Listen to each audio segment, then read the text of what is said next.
दारू पिताना झालेल्या वादातून सचिन सुभाष पाटील वय 35 याचा मित्राने डोक्यात शस्त्राने वार करून खून केल्याचा प्रकार बुधवारी दुपारी घडला।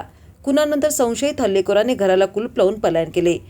सांगली ग्रामीण पोलिसांच्या गुन्हे प्रकटीकरण शाखेने आरोपी जगन्नाथ विलास भोसले वय 40 याला ताब्यात घेतले। खुनानंतर कवठेपिरान गावात खळबळ उडाली। घटनास्थळी मोठी गर्दी झाली होती। पोलिसांनी दिलेली माहितीची की जगन्नाथ भोसले याला दारूचे व्यसन आहे। त्याची पत्नी त्याला सोडून गेली आहे। त्याच्या व्यसनाला कंटाळून आईवडील शेतातील घरात राहण्यास आहेत। जगन्नाथ हा मिळेल ते मजुरीचे काम करत होता। मृत सचिन पाटील हा जगन्नाथचा मित्र होता। सचिन अविवाहित असून तो मजुरी करत होता। बुधवारी सकाळी 11:30च्या सुमारास सचिन जगन्नाथच्या घरी आला होता।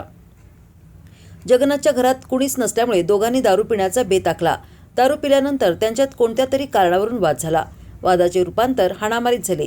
तेव्हा जगन्नाथने सचिनच्या डोक्यावर शस्त्राने वार केला। यात गंभीर जखमी झालेल्या सचिनचा अतिरक्तस्रावाने जागीच मृत्यू झाला। त्यानंतर जगन्नाथने घराला कुलूप लावून पळ काढला। दुपारी 4च्या सुमारास खुनाची घटना उघडकीस आली। पोलीस पाटील यांनी सांगली ग्रामीण पोलिसांना हा प्रकार कळवला। तोपर्यंत जगन्नाथच्या घराजवळ गर्दी जमली होती। पोलिसांनी घटनास्थळी येऊन गर्दी हटवली। त्यानंतर घराचा दरवाजा फोडला। आतमध्ये सचिन पाटील हा रक्ताच्या थारोळ्यात पडला होता। त्याचा खून झाल्याचे स्पष्ट झाले। संशयित जगन्नाथ हा पसार झाल्यामुळे त्याच्या शोधासाठी गुन्हे प्रकटीकरणचे पोलीस पथक रवाना झाले। खुनाची माहिती मिळताच सांगली शहर विभागाचे उपअधीक्षक संदीप भागवत, सांगली ग्रामीणचे निरीक्षक भैरू तळेकर, सहाय्यक निरीक्षक कल्याणी शिंदे यांनी घटनास्थळी भेट दिली। उपअधीक्षक भागवत यांनी तपासाबाबत सूचना दिल्या। काही वेळात फॉरेन्सिक पथकही दाखल झाले होते।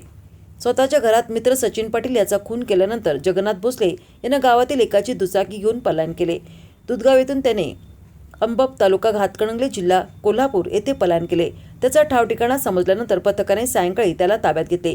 खुनाचे नेमके कारण समजले नसून त्याची कसून चौकशी सुरू आहे।